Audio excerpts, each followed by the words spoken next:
thanks for watching your local cable access station. The following talk was given at the Z Media Institute. Held annually in Woods Hole, Massachusetts, ZMI is sponsored by Z Magazine, a political monthly. The staff of Z Magazine created ZMI in an effort to share their experience of working in alternative media for over 20 years.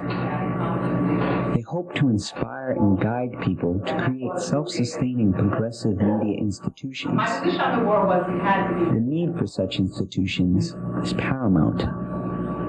The consolidation of more and more mainstream corporate-sponsored media outlets has made it virtually impossible to add progressive ideas to discussions on a myriad of issues that affect us all.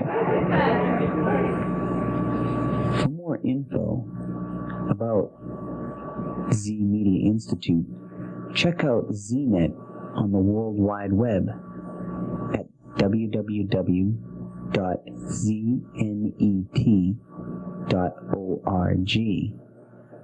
For those of you without web access, you can call the folks at Z Magazine directly at 508-548-9063.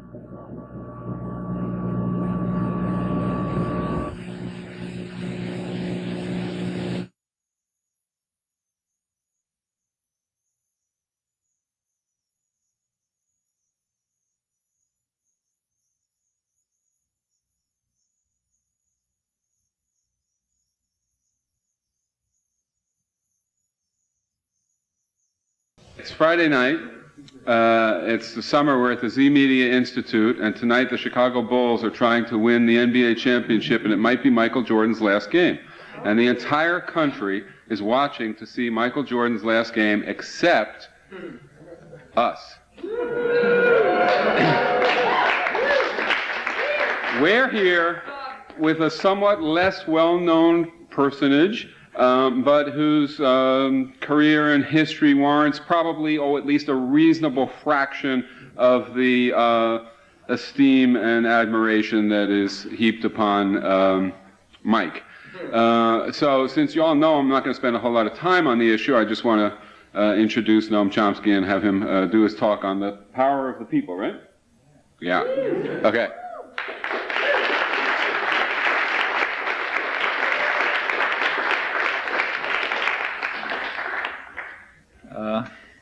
Well, I'm not going to give an inspirational address about that topic. What I would like to do is talk about a case study, a couple of case studies, which are pretty interesting, some recent ones that have just happened and are worth careful attention. I take for granted that you all memorize everything that appears in Z Magazine, so I won't run through the article I had a month or two ago called Domestic Constituencies. This is kind of a follow-up to that. That article was about the Multilateral Agreement on Investments, the MAI. That's for those of you who may have missed that issue, it's a major treaty. The Business Week, when they described it as the explosive trade treaty you've never heard of. Explosive because it offers extraordinary advantages to investors, financial manufacturing corporations and other major investors, enables them to do all sorts of things that are right now not permitted by U.S. law or the laws of other countries. Transfers enormous power into their hands, and you've never heard of it because, in fact, it was kept secret. It wasn't kept secret by government decision. It was kept secret by decision of the ideological institutions, doctrinal institutions, the media, and so on and so forth. They, of course, knew about it. It was impossible not to know about it. It had been intensively negotiated for 3 years at the OECD, the organization of the 29 rich countries, but it had virtually not broken into the press. For the first country in which it was reported nationally was Canada. That was after only 2 years of silence. in mid-1997 as a result of a lot of intensive activism, very successful and intensive activism in Canada. The national media did pick it up, and you had national debates on television, and it was in the major journals.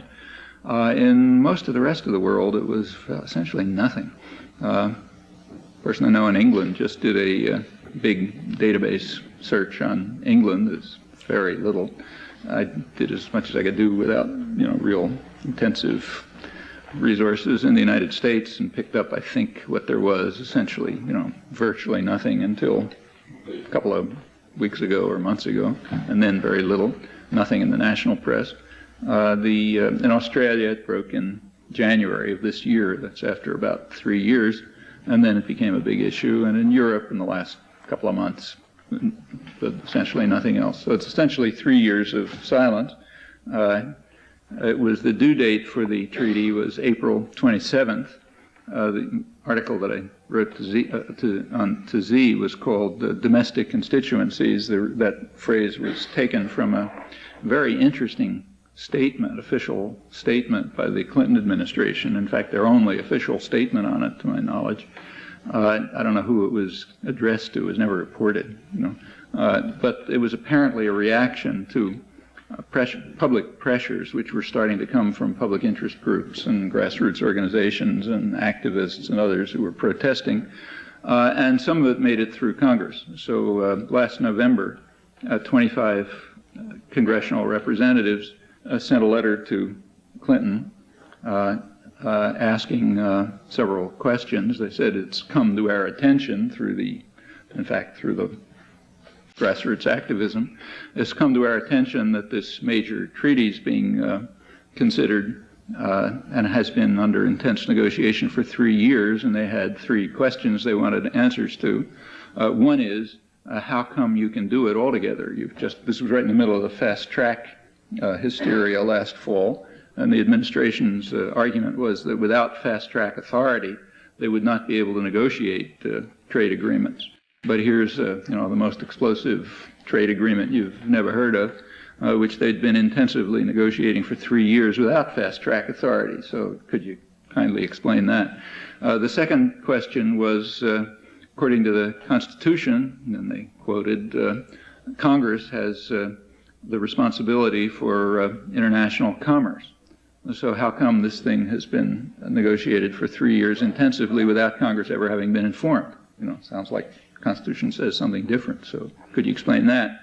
The third point they raised was, it was more technical.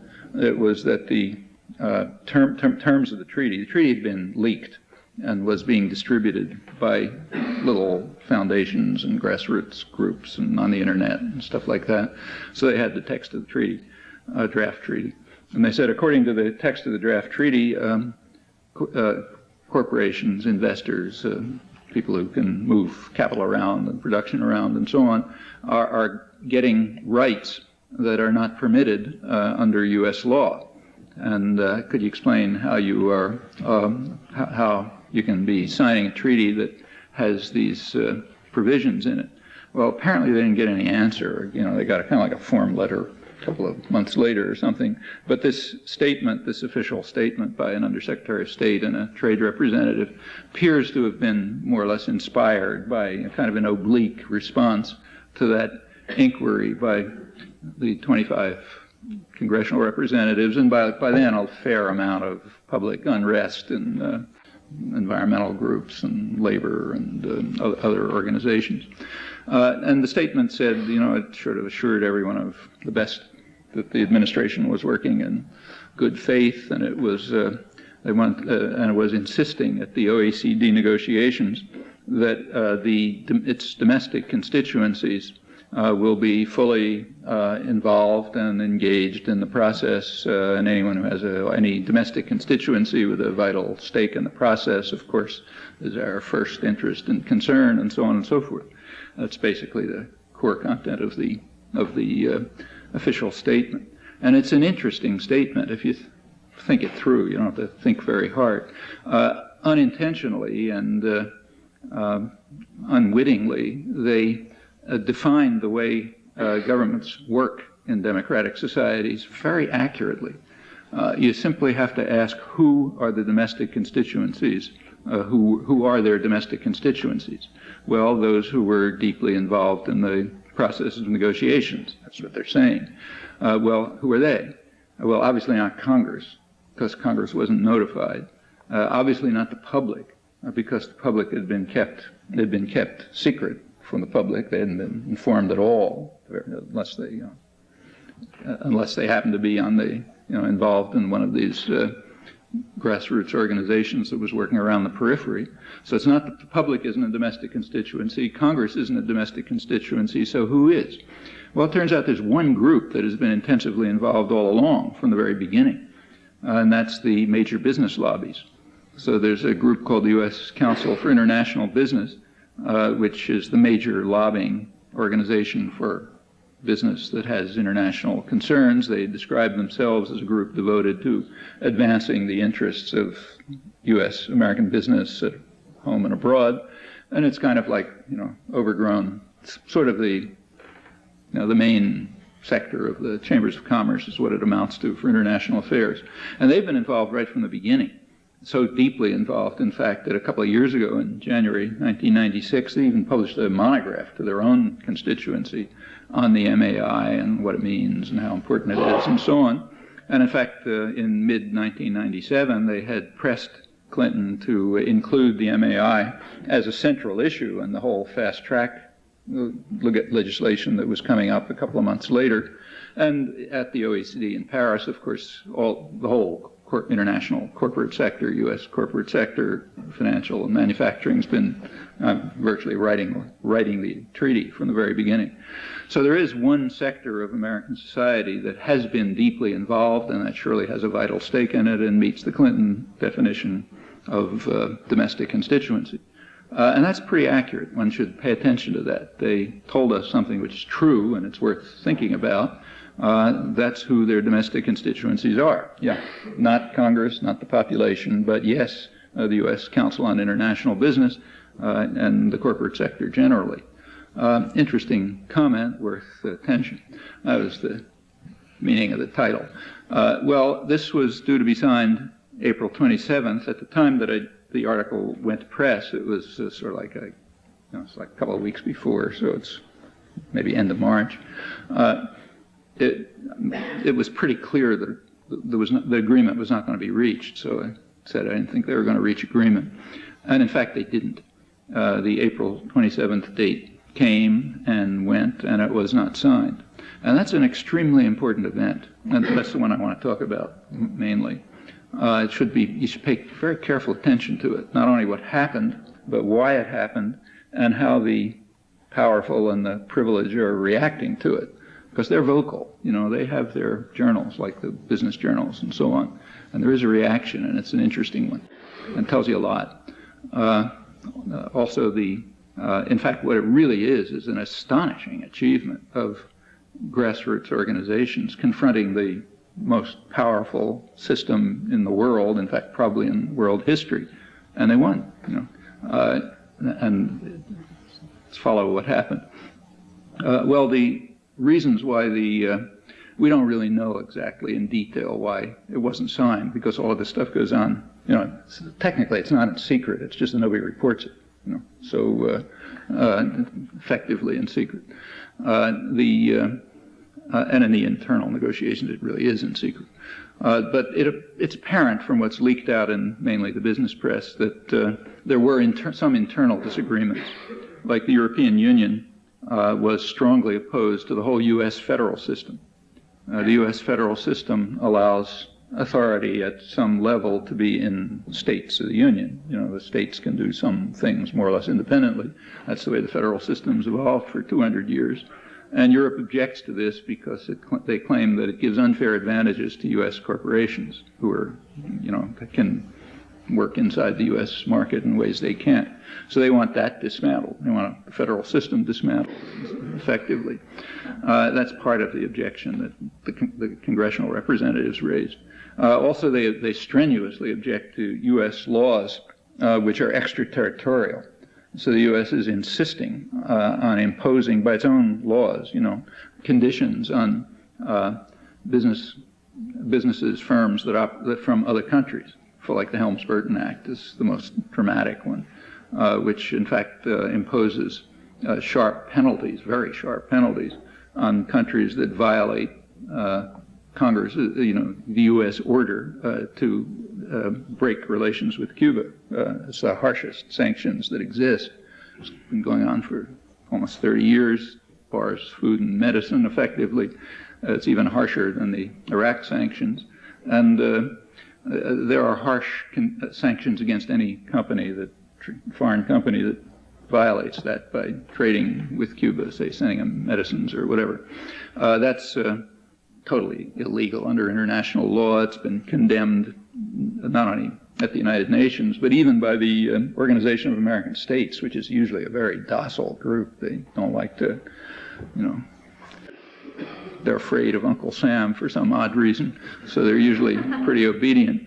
But their legal committee did consider it and simply declared it, illegal under international law and so on. And it certainly violates the World Trade Organization conditions. And it's only one of a number. There's Iran and Libya and others. And Europe strenuously objects to the U.S. effort to impose trading conditions in violation of international law and in violation of trade agreements simply by U.S. force. And the U.S. is in a position to impose very harsh penalties, like, say, closing the U.S. market or something is a big penalty for a company. So there are those internal objections. It's also other objections had to do with cultural autonomy. So a number of countries object to conditions in the MAI, the trade agreement, that would essentially open them up to penetration, and that means being overwhelmed by media and publishers and others from the major, powerful, rich countries. So there were internal objections of that sort. But it's quite clear that the major concern was something else. It was that there, despite the secrecy, after over 3 years, a good deal of protest and ferment had developed in many countries. And they were simply worried about their own populations, including the United States. And they sort of backed off. They did not want to face the threat of popular protest against this, explosive trade treaty that they were hoping to ram down everyone's throat in secret simply by a treaty that nobody would ever see. And that's extremely important to notice. It's an important and highly significant event. It had consequences. For one thing, the story finally broke through to the national press in the United States, not in the front pages. But if you look at the business sections of the New York Times and the Washington Post, two national newspapers, they both reported the MAI, I think for the first time. I mean, you could check, but it's the first reference I saw to it. Each of them had an article, the Post and the Times, in the business sections, on the failure of the OECD to push through the MAI. And the Times, who has a good correspondent writing on this, good economics correspondent, had a fairly straight story. They said it was basically under popular pressure.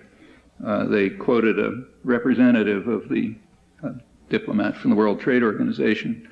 No, actually, it was one of the directors of the National Association of Manufacturers for International Affairs, who said that labor and environmental issues have never been at the center of concern.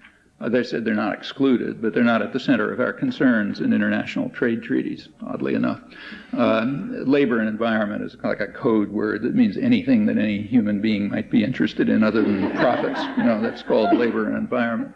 So they said labor and environment are not central to our concerns, although they're not excluded. And then the Times correspondent says that the outsiders, plainly using the word ironically, said the outsiders were clamoring for inclusion of these concerns, labor, environmental concerns, and the Clinton administration acknowledging the pressure backed down and didn't press for signing the agreement, and the same thing was happening in other countries. That's pretty accurate. and again, important. The Washington Post tried to give a different spin to it. They said the problem was the French intelligentsia, who have this kind of paranoid fear about French culture, not being considered important enough or something. So the French intelligentsia stopped the whole OECD because they're so powerful. Then they sort of, in a small footnote, they also mentioned what was really going on. Time magazine also had a story on it, I think their first. And they said that, there was this kind of technical trade treaty, but it was turned into a cause célèbre by environmentalists and labor activists and all those weird people, and they referred specifically to demonstrations. There's they gave as an example a demonstration in San Jose where people were protesting about this. Actually, that's just a little piece of what went on. In San Francisco, there was a sort of like a declaration of the city that they didn't want it, and there's stuff going on all over the country. But the demonstrations bothered them enough, so they said, well, okay, the Clinton administration had to back down. They can't do it in the face of this popular, manifestation. In Canada, which, as I mentioned, is the one country that had covered it fairly fully for about a year, they were straight. They simply said, look, this is a victory by popular groups that succeeded in blocking the OECD, even though they had no resources except use of the internet and informal communications. And there was a fairly straight account of it. The most interesting account of all, and this one I got to quote because I can't make up phrases like this, I'm not imaginative enough, is from the major business journal in the world, the London Financial Times. They had an article right after the failure. They had barely reported the thing themselves, but they had an article after the failure of the negotiations. It was called, and the article's interesting. It gives you a sense of the mentality of the people who expect to be able to run the world. It's called Network Guerrillas. And the article starts by saying, fear and bewilderment have seized governments of industrial countries as to their consternation.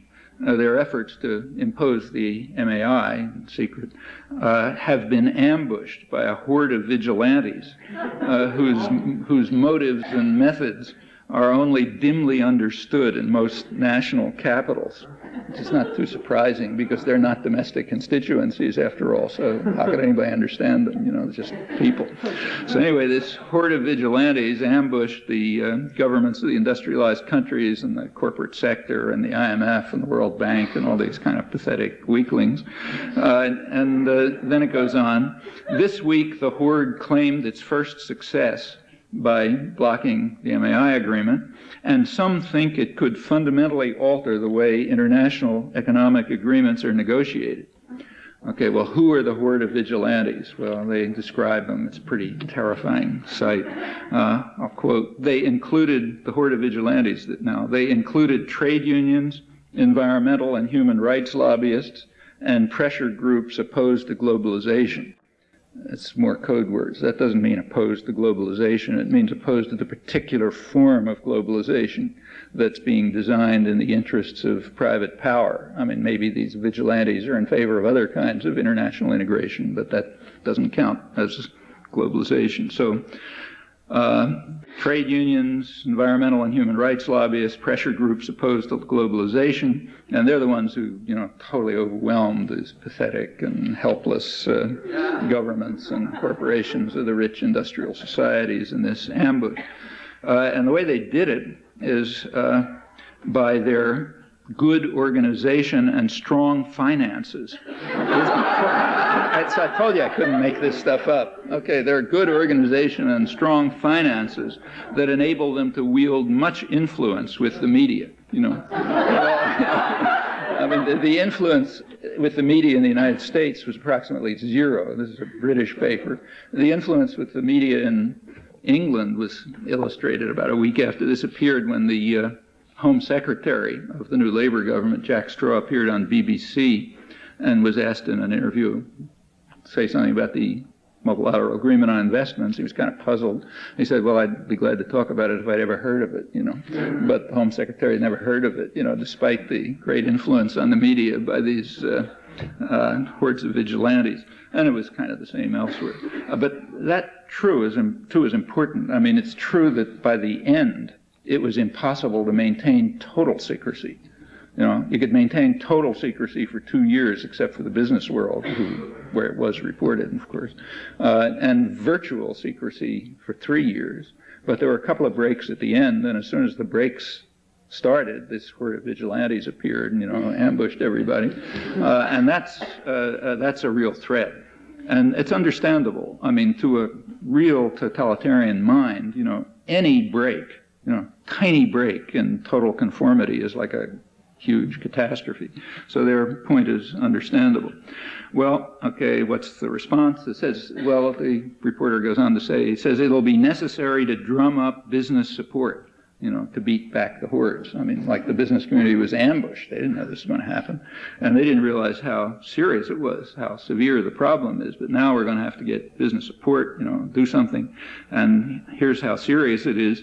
Veteran trade diplomats warn that growing demands for greater openness and accountability are making it harder for negotiators to do deals behind closed doors and submit them for rubber stamping by parliaments.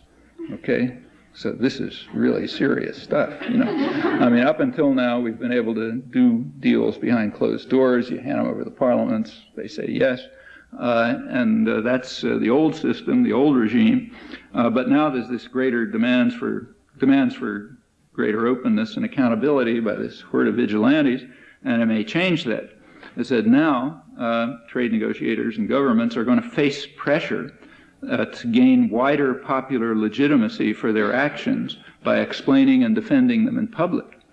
And that's going to be pretty tricky because they're not really easy to defend, And they say it's going to be really hard. And the problem is that this horde of vigilantes are concerned about social and economic security and about the impact of trade agreements on ordinary people's lives, including the risks that are stirring up popular resentment and sensitivities over such issues as environmental and food safety standards.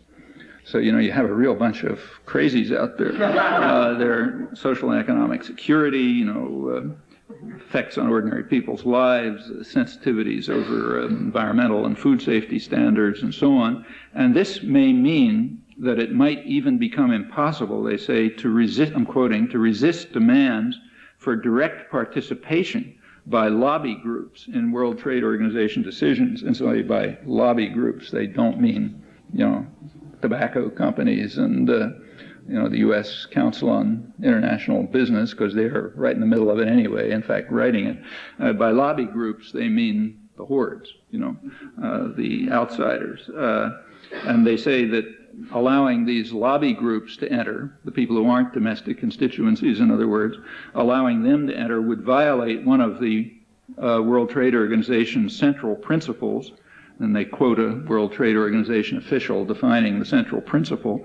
He says, "This is the place where governments collude in private against their domestic pressure groups," right? Meaning the guys who aren't domestic constituencies. And that might be challenged. In fact, it might turn out that the World Trade Organization and other secret organizations might be turned into a happy hunting ground for special interests. Special interests is a technical term. It means people like workers and farmers and women and children and old people and people who are worried about food safety and future generations, and in fact just about anybody who doesn't understand that there's a concept of efficient use of resources, which I'm sure Mike is teaching about in his economics class. Efficient use of resources means use of resources to maximize profits, especially short-term profits. That's efficient use of resources, and then there's these special interests who don't seem to understand that and are worried about all these other things. So that might be turned into a happy hunting ground for those guys, and that might make it more difficult for the corporate sector and the governments who collude in private, as they put it, to ram through trade agreements, which are then rubber stamped by parliaments. Well, that's pretty serious stuff, and it's an interesting reaction. The reaction is very honest. and worth paying attention to. This is, internal discussion in the world's major business journal, and it sort of gets the point across, just as the Clinton administration official statement got their point across about what democracy is supposed to be. Well, the collusion in private, of course, goes well beyond things like trade agreements. So, everyone does know, or at least should know, about the ways in which risks and costs are socialized in the system that's called free enterprise, and profits privatized. Those are crucially important things about how the economy runs and has been running for centuries, dramatically so in the last 40 or 50 years, especially here. And then there are other things. One of them actually is brought up interestingly, in this same article of the New York Times business section on how the clamor of the outsiders forced the Clinton administration to back off from the MAI. Same correspondent, who's a good one, as I said, points out that he talks about the Caterpillar Corporation. He gives some interesting information. Caterpillar, it's a big construction firm, construction equipment firm. They have just succeeded in breaking a major strike, a big defeat for labor in Illinois. And one of the techniques that they used was to take they have had, dazzling profits for the last 7 or 8 years, like the whole, all the Fortune 500 have just been going through the roof profits, but they've used them to build excess capacity abroad. That's on economic grounds. You're not supposed to do that according to the rules because it's not efficient, even by their rules. But of course it's efficient for class warfare, even if it's not efficient on economic grounds. So they built excess capacity abroad, and then when workers in Illinois go on strike, they can supply their markets from their foreign production bases, which is what they did. They did other things, but that was one of the methods that was used to break the strike. That is a good weapon of class warfare, though not efficient on technical economic sense. And now they're intending to extend that. This article goes on to point out, quoting Caterpillar officials, that what they're intending to do is to increase their overseas facilities by about 50%. It's already about 25% of their production. They want to increase it by around 50% by the year 2010, and they're aiming to have 75% of their total production come from overseas branches.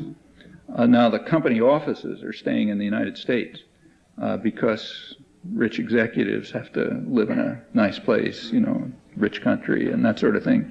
But the production will be, they want 75% of it produced abroad, and that has a lot of advantages. I mean, for one thing, you can use very cheap and harshly repressed labor, and it doesn't disturb the scenery. You don't have to look at the slums and the filthy hovels and the starving children when you go, in your limousine from your corporate headquarters to a restaurant or something like that. So it improves the kind of look of things. And as for the people who built Caterpillar, the working people, well, actually they have a role to play in this also. Their role is to finance the transfer. And the way they're doing it is through funding through the Export-Import Bank.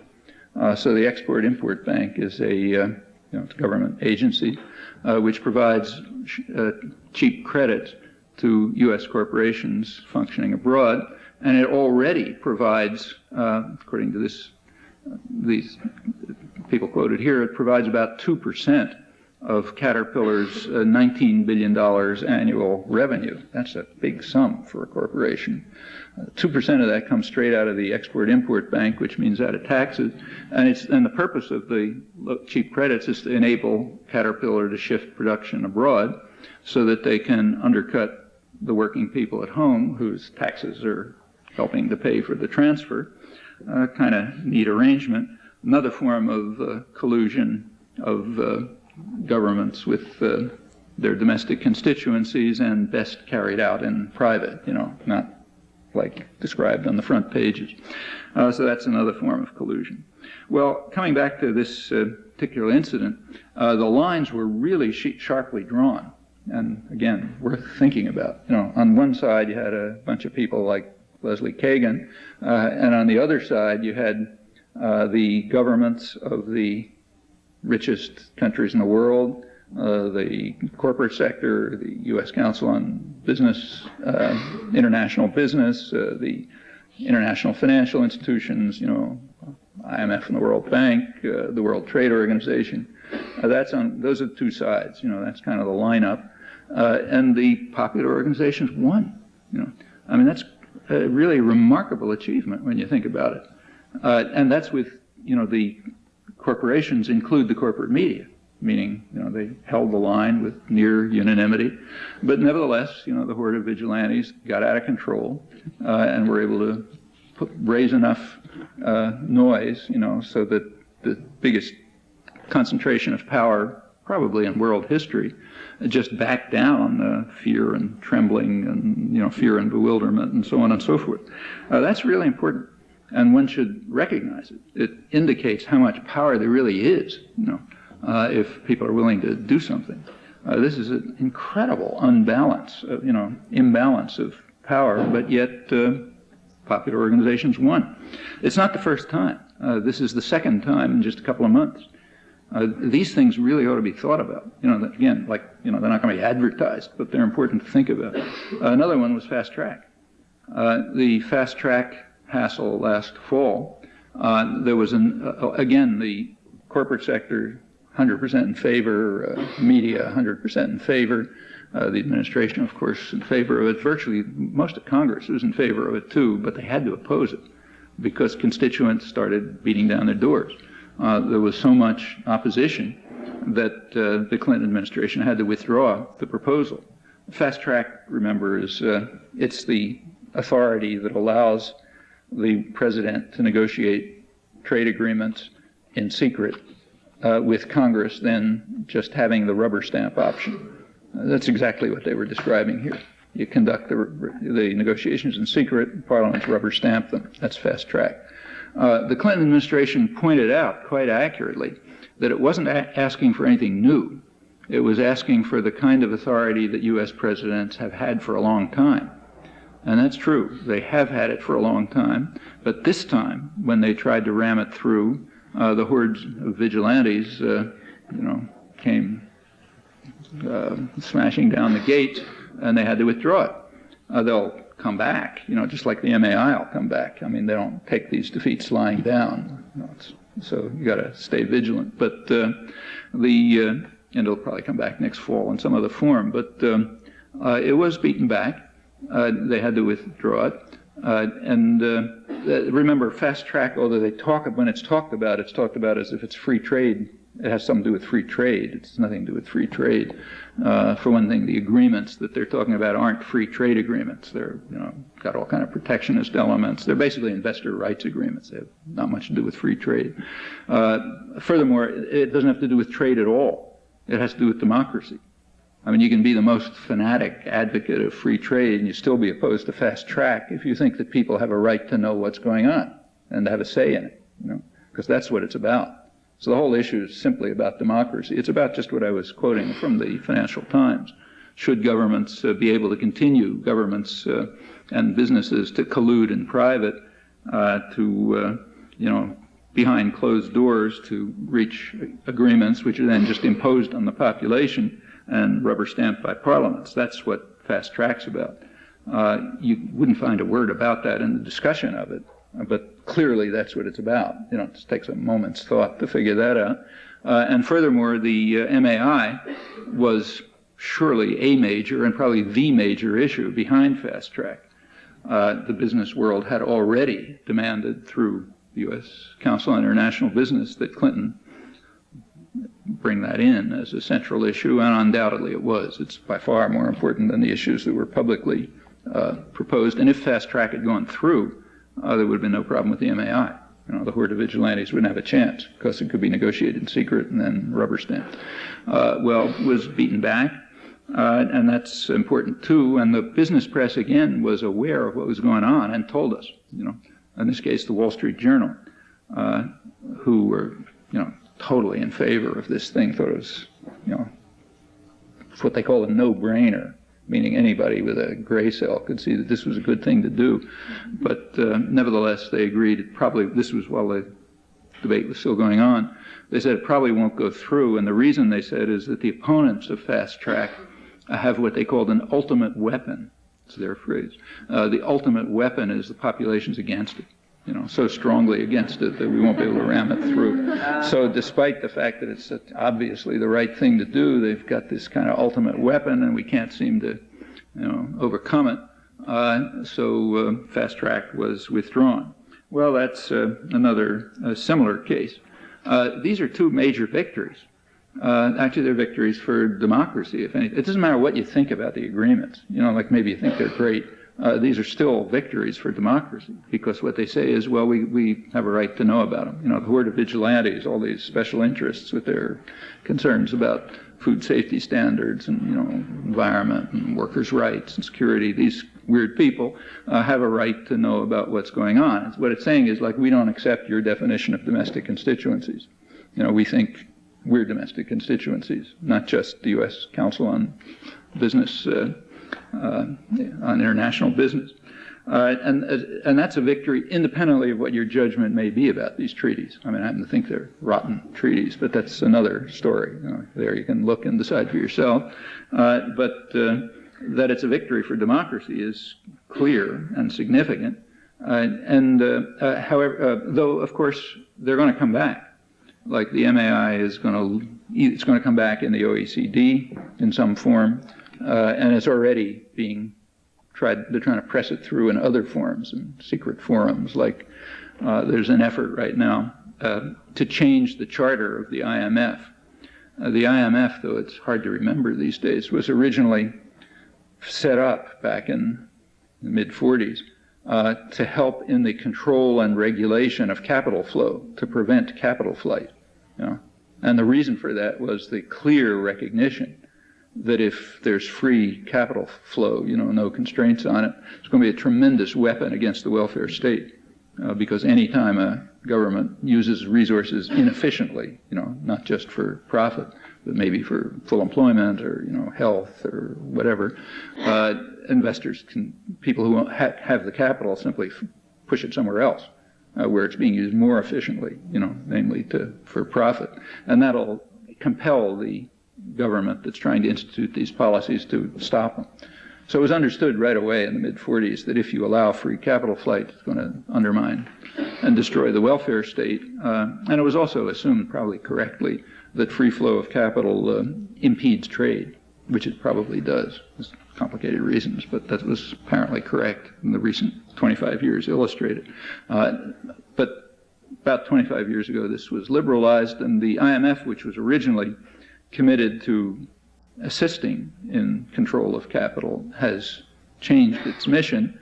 In fact, if you look at the IMF rules, they actually prohibit the IMF from giving credit to any country that is using the credits to cover capital flight.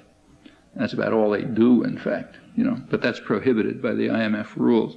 Now there's an effort underway to change the charter of the IMF to impose capital liberalization, deregulation of capital flows, to impose that as a condition on credits, right? So if a country wants to get credits, it's going to have to agree to open up its financial system completely, meaning to take over by the, Goldman Sachs and Merrill Lynch and those guys, and also to free up capital flight so it'll never have the possibility of carrying out any social and economic development for fear that capital just flow out.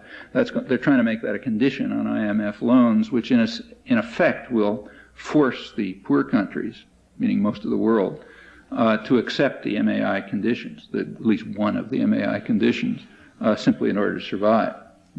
And then the idea is, well, it'll spread to everyone else. Of course, in the background, there's a kind of a tacit understanding that the big guys will do whatever they feel like anyway. So the United States doesn't follow any rules. Makes up the rules as it goes along. And if anybody doesn't like it, well, they can impose sanctions on us.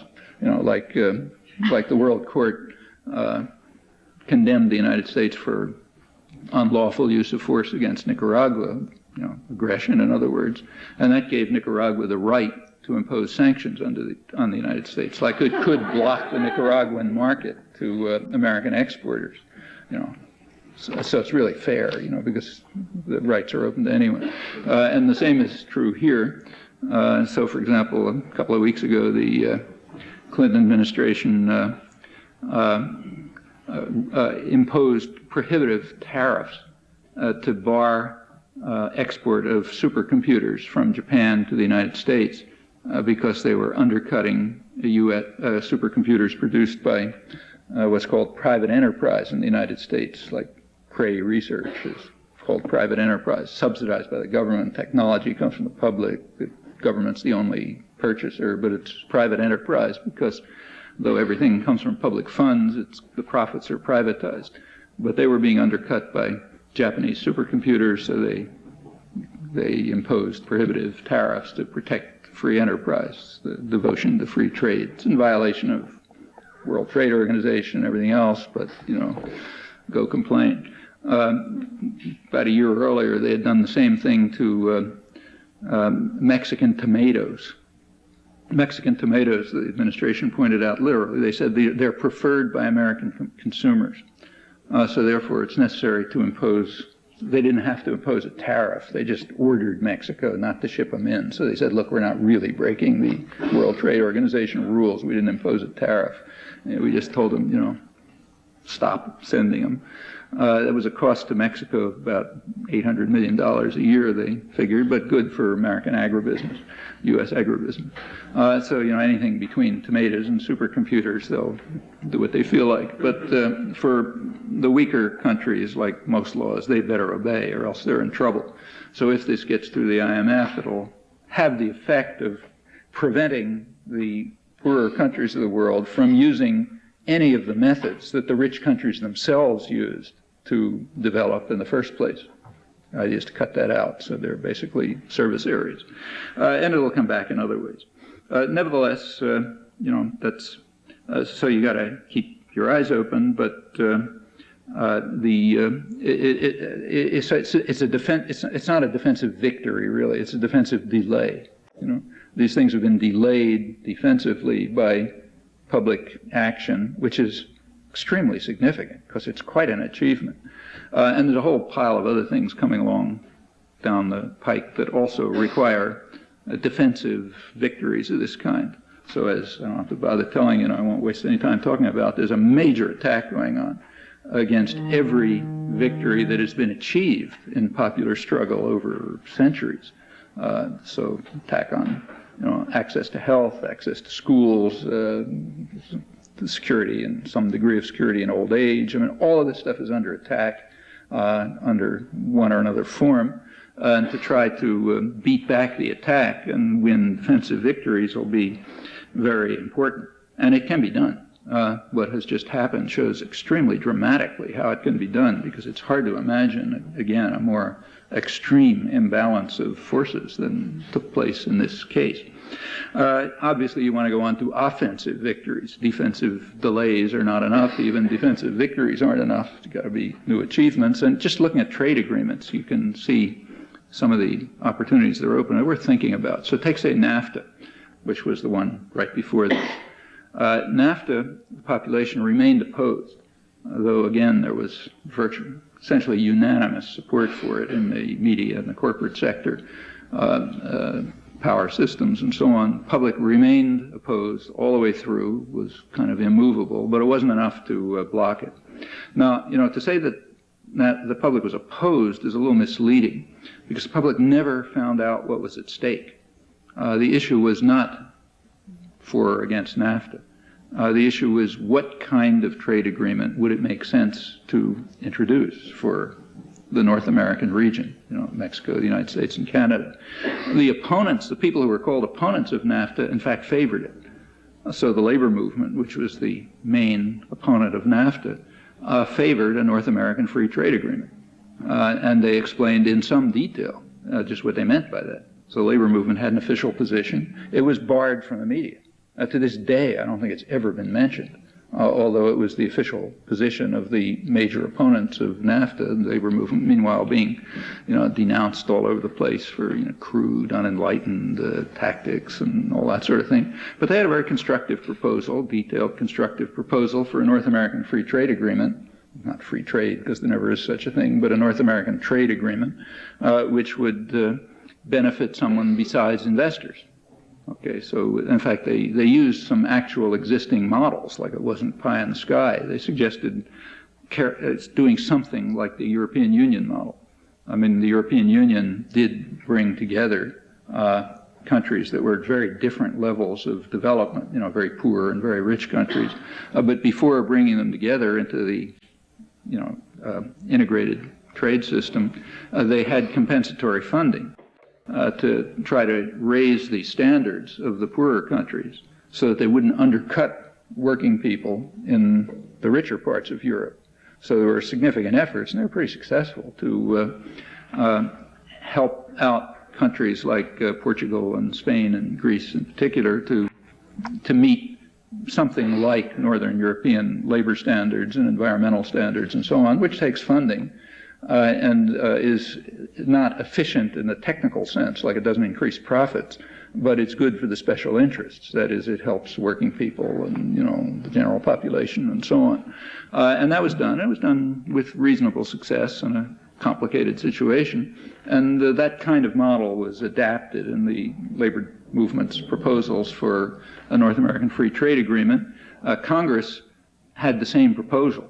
In fact, Congress used to have a research bureau. It's been killed now, but there was the Office of Technology Assessment, which was an independent research agency of Congress. And they came out with a proposal for a North American free trade agreement, which was about the same as the labor movements. They pointed out that the one that was under debate in the legislature was going to be extremely harmful to the populations in all three countries, in fact. They said it'll be good for investors, but it'll harm everybody else. And they explained why, probably accurately.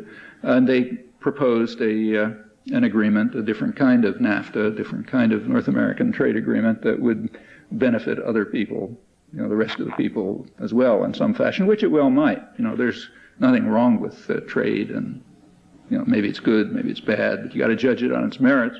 And there can be plenty of global integration that's helpful to people, not just to private interests. It doesn't just provide, say, Caterpillar with techniques that it can use for class warfare and so on.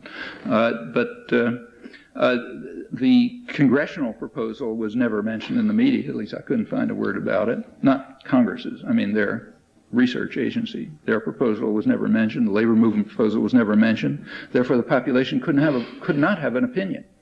You can't have an opinion if you don't even know what's going on. Okay. So while it's true that the U.S. population remained opposed to NAFTA, we don't know what that means, since we know that they didn't like what was being rammed down their throats, but we don't know what they did like, because the question never arose. It was never allowed to arise. Well, that's a failure of organizing. There was a failure, a serious failure in that case, to bring the issues to the public in a way in which people could have an opinion, could think about it, could know what's at stake, could think it through in their own groups or whatever.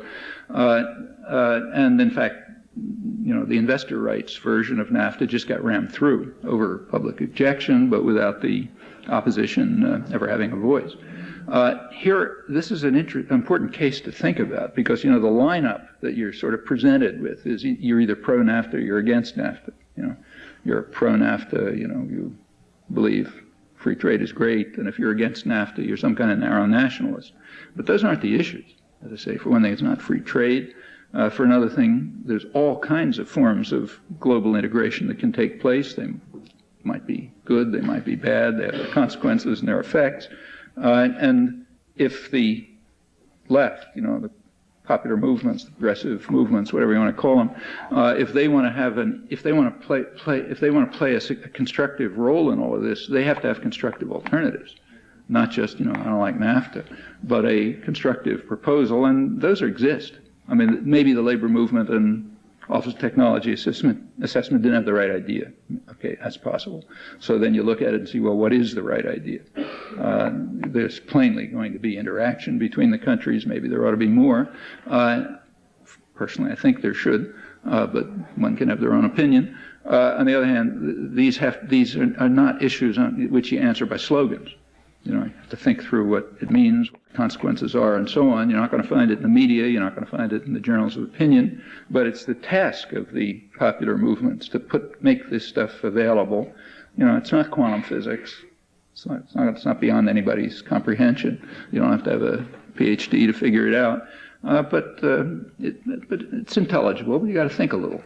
And those are in this case, there was a failure, complete failure on the part of activists and organizers. The issues never reach the public, but they can. Nothing's graven in stone. And the same is true in many other cases. Like, take another case that's like right on the edge of this. What's happening with the IMF? If you look at the lineup on the IMF on these recent Asia bailouts, the way it's presented is, well, there's the guys who say, one who say yes, the IMF has to, give $40 billion to Indonesia and so on. And then there's the ones who say, no, let's get rid of this stupid organization. That's the choices. And on the get rid of it, it's a funny alignment. It's far right and much of the left. But there, after all, is another position possible. In this, you can imagine a different world, but we live in this world, We live in this world with its institutional structures, and if you want to play a constructive role in this world, even a role, in fact, a role which will help you get to a better world, you have to be able to have answers and solutions and proposals which deal with the real problems that people are facing in their real lives, not in some future life we might imagine. If you don't have those, you don't have any right to delude people into thinking you're standing up for their interests. Well, take the IMF. I mean, it's entirely possible, personally I think it's correct, that in this ugly world with its institutional structures, there's a need for something like the IMF, but probably in its old form. That is, as an institution which retards capital flight, which does correct imbalances in capital accounts and little fluctuations that take place in these, quasi-market international systems to help countries that are under pressure accommodate to the situation, but without allowing the kind of rapid speculative capital, fast capital flight or speculative attacks on currencies that are really undermining people's lives seriously. Well, that's possible, and there are proposals around about that. There have been for a long time, and that's an alternative conception of how one should deal with the bailout question. So take, say, the bailout for Indonesia or any of the other countries. There's a lot of options around.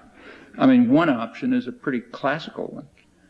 It's the strange old idea that if there's a debt, the people who borrowed the money have to pay it back, and if they don't, the people who lent the money, too bad. That's kind of like an old-fashioned conception. That isn't even on the table. Nobody's thinking about that. The money was not, they talk about Indonesia or, Southern Africa or something having a debt, or Mexico, but that's just nonsense. The countries don't have a debt. They didn't borrow the money.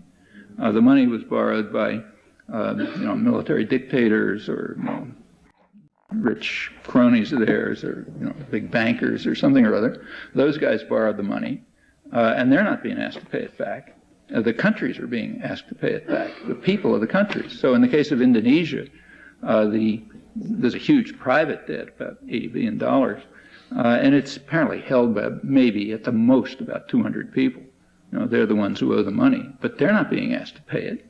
It's the people of Indonesia who have to pay it. The 200 million other people of Indonesia have to pay it. They have to pay it by very sharp reduction of living standards. They're probably back to where they were 20 years ago by starvation and so on and so forth. That's the way they pay it, by meeting the austerity conditions of the IMF. The state debt, the IMF bailout for Indonesia is supposed to be around about $40 billion, which is roughly the estimated fortune of the Suharto family. There's an easy way to pay that debt. But again, that's kind of not considered. There are even other options that can be considered. There is a concept in international law, actually invented by the United States, called odious debt. When the U.S. about a century, exactly a century ago, 1898, when the U.S. intervened in Cuba, what's called the liberation of Cuba. In fact, what it meant is the colonization of Cuba, the preventing Cuba from liberating itself from Spain and turning it into a colony of the United States, what we call the liberation of Cuba. In 1898, when the U.S. did that, it canceled Cuba's debt to Spain. Cuba was a Spanish colony. It canceled Cuba's debt to Spain as an illegitimate debt. I mean, what later came to be called an odious debt in the international law literature, meaning a debt that was not incurred by the people of the country, but was imposed on them for the purpose of oppressing them, and therefore had no legitimacy, either moral or legal. So the U.S. just canceled the debt. I mean, the U.S. wasn't going to pay the debt to Spain. So that debt was canceled, odious debt. Other cases have come to international arbitration, in fact, by Chief Justice of the U.S. Supreme Court, in fact, and have also been canceled on those grounds. Well, the IMF understands that the third world debt is an odious debt in this sense. They understand it. In fact, one of the U.S. directors of the IMF, Karen Lisicers, kind of mentions this in a footnote of a book of hers. She's an economist on debt problems. She points out that if the concept of odious debt were applied to third world debt, it would essentially cancel it, because the debt, say, of Brazil or Mexico or Indonesia or whatever, was not borrowed by the people of those countries for their own benefit. It was borrowed by their oppressors in order to oppress them even more. Most of them not only gained nothing, they were harmed by the borrowing. And in fact, the money just went, most of it, straight back to the countries from which it technically came, meaning it just shifted from one bank account to another in capital flight.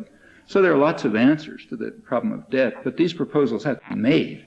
It doesn't just do to, it's nice to say, well, cancel the debt, like the Catholic Church and other major denominations now are calling for a Jubilee 2000, the year 2000, cancel third world, the debt for the poorest countries. And that's it's a nice idea, but when you think about it, it's not quite that simple. I mean, when you cancel a debt, somebody pays. It doesn't disappear, and the question is, well, who's going to pay? Well, payment ought to be by the people who borrowed it and the people who lent it. The old capitalist principle. And if it's an odious debt, then, yeah, they just lose. The people who borrowed it are not the populations of the countries who are forced to pay it by suffering austerity under IMF conditionalities, and they're also not the taxpayers of the West, who pay off their own investors. Those are points that it's the responsibility of the activist movements to bring this forward. It's not a matter of, cancel debt, be for the IMF, be against the IMF, be for NAFTA or against NAFTA. I mean, we live in a world which has a certain character, and you have to address the problems that people face within that world.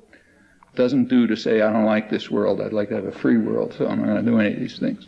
That's a way of saying, I'm not going to help you with your problems. I'm going to write articles to advance my career or something. But if you want to help people with their problems, you have to ask, okay, what suffering are you undergoing? What problems are you facing in the world that exists? And how can we deal with that in the world that exists as a step towards getting to a better world? If the activist groups can't accept that degree of complexity, they should go out of business, in my opinion. And they can do it. These are not impossible things to do. And cases I've mentioned are a couple of examples. Well, of course, all this has to be in a direction. And it's interesting that we're now in a situation where the direction can be discussed in a way in which it hasn't been possible, at least in my lifetime, probably throughout most of this century. And that's another big victory. It is now, for the first time that I remember, possible to discuss openly everywhere, labor organizations, farmers, anybody you're talking to, it's possible to discuss the question not of whether corporations are getting too much power, but of why they should have any rights at all. And that's a good question. Why should they have any rights at all? After all, rights are supposed to be things that people have, How come corporations have any rights? Like, what right do they have to advertise? Why do they have the right of free speech? Corporate entities don't have a right of free speech. Why do they have the right of secrecy? Freedom from search and seizure, so you can't find out what they're up to. Well, it makes sense for individuals to have that. Like, it makes sense for individuals to be, in your home. Cops can't come in and take what they feel like. That makes sense. But corporate entities, why should they have that right? These are rights of people. That's, in fact, the foundations of our own legal system, and the thinking behind it is that humans have rights, but corporate entities have no rights whatsoever. These are questions that simply have been almost impossible to discuss since the big change in the U.S. economy took place about a century ago, the corporatization of the country. This was in reaction to tremendous market failures of the late 19th century. The business world simply recognized that a market system is going to be disastrous and that markets have to be administered and controlled in some fashion. And they wanted to do it themselves, of course. And the way in which they wanted them administered was internal to big corporate entities, and then by mergers and trusts and cartels and collusion with governments and all these other techniques. So that's the corporatization of America. And one part of that was a radical change in the legal system, not mostly by law, just radical activism, that gave these corporate entities personal rights. And lots of other things happened at the same time, which changed the country pretty dramatically, and it was known. So like, say, Woodrow Wilson, who was progressive intellectual, who was in favor of this, incidentally, pointed out that that it's a new America. It's not the old America. It's not the old America of freedom and individual entrepreneurship and private capitalism and so on. They said that one's gone. In the new America, most people are servants of corporations. That is, they're servants of big collective tyrannies. That's the new America, and we might as well face it and adapt the laws to it and so on. That's quite right. It was a major attack on classical liberal values, on values that were pretty deeply held by people in the United States, but it took place. And it took place by violence, very violent labor history and so on. And then it just got instituted, and by now everyone just regards it like the weather. You can't do anything about it, but you can do a lot about it. For example, and it's worth thinking about that. You can't do it like by flipping a switch. That means a very radical change in the whole economy and the way it's run, and workers' democracy and community control and all sorts of things. But it's possible. These are possibilities, and there are also possibilities which, for the first time that I can recall, it's possible to discuss. In fact, they're pretty. They're right in front of people's thinking. So you talk about. It doesn't take much to get people to recognize that, this is something they want to think about, maybe do something about. Well, that's important. That means that you can imagine being in a position where it's possible not just to carry out defensive delays and maybe even defensive victories and maybe even occasional positive victories and, making things a little better than they were, but even to question some of the fundamentals of the whole system of collusion of powerful states with collective tyrannies, corporate systems on which the whole domestic international system rests. These are extremely important opportunities, and if you just look realistically at the recent victories, which are dramatic ones, very dramatic victories, and the possibilities that are opening up, I think it's, you can see opportunities that should very definitely be faced. They have to be faced without any illusions and without discouragement, and maybe even with a fair degree of hopefulness. Anyway, now we're...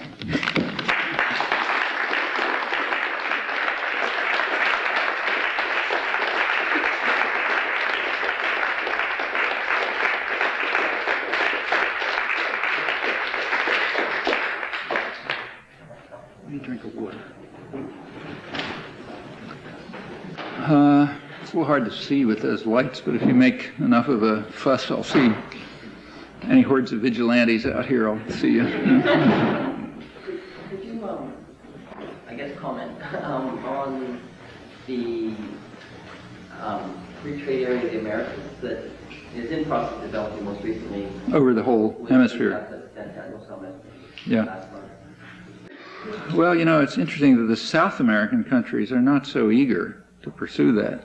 I mean, they've developed, in South America, there is an international trade agreement, Mercosur agreement, which, who is it? It's Brazil, Chile, Paraguay, and Argentina, I think. Something, is that it? I think that's what it is. They've entered into a kind of a free trade agreement of their own, a trade agreement of their own, and they're not eager to be absorbed into a U.S.-dominated hemispheric system. In fact, they've been dragging their heels on that, probably with good reason. You know, historically, South America had its links mostly with Europe. It isn't until after the Second World War that the United States tried to edge out, you know, to essentially, you know, drive out its European competitors from the South American markets. And they succeeded in doing it to a large extent just because of U.S. power after the Second World War. But those are not the traditional links. But in fact, if you look by now, these regions have more trade with Europe than they do with the United States. Also, they're establishing links with Japan and East Asia. And they have a lot of, you know, the reason why the United States wants to have a hemispheric agreement is to try to keep control. But that's by no means obviously in the interest of the South American countries. And I think that's probably the reason that, you know, when you talk about these countries, you're talking about their leadership. Most of the people haven't a clue as to what's going on. They're, you know, you can understand why they're dragging their feet on it. And we should be thinking about what attitude we should be taking, I think. So what's the best form of arrangement for the people of these countries, not, you know, the guys who are making the decisions? What kind of interactions and options and opportunities are the best? You know, probably none of the above. But thanks. Oh boy.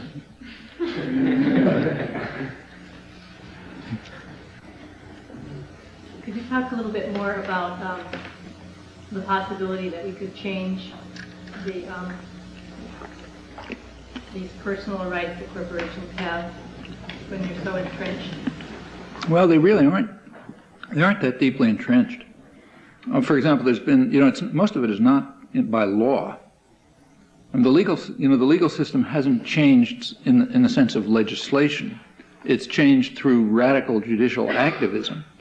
I mean, the people who call themselves conservatives are in fact in favor of radical judicial activism as long as it's in their favor, you know. So what happened is that in the early part of the century, in fact, it was sort of going on through the 19th century to some extent. They're kind of nibbling away at it. But in the early part of this century, corporations were simply given rights that they didn't have before, and they were given them by judicial decisions. Courts, lawyers, you know, intellectuals, you know, that sort of thing. So that can all be dismantled, you know, even without very much legislation. The point is not the technical one of how do you do it. It's what kind of a world are you left with when you do it. So it's okay to talk about, let's take charters. I mean, technically, it's possible to take the state charter. I mean, corporations have state charters, and it's possible to rescind the charters. That's a formal possibility. You know, it could even be done directly by a legislature, but it doesn't mean anything. I mean, if you dismantle General Electric, what are you left with? Okay, I mean, you don't want to say, okay, we're left with total chaos. You know, you have to have an answer to what you're left with when you dissolve a tyranny. I mean, it's the same as true if you overthrow Stalinism or something. It's not enough to say, okay, you know, we overthrew it. What comes next? Well, it turns out what came next in Eastern Europe in this case was a total disaster. You know, so just saying such a disaster that in Russia alone, according to UNICEF, about 500,000 people are dying. Extra deaths every year are coming about as a result of the economic reforms which they favor. That's a pretty big demographic catastrophe, even by 20th century standard.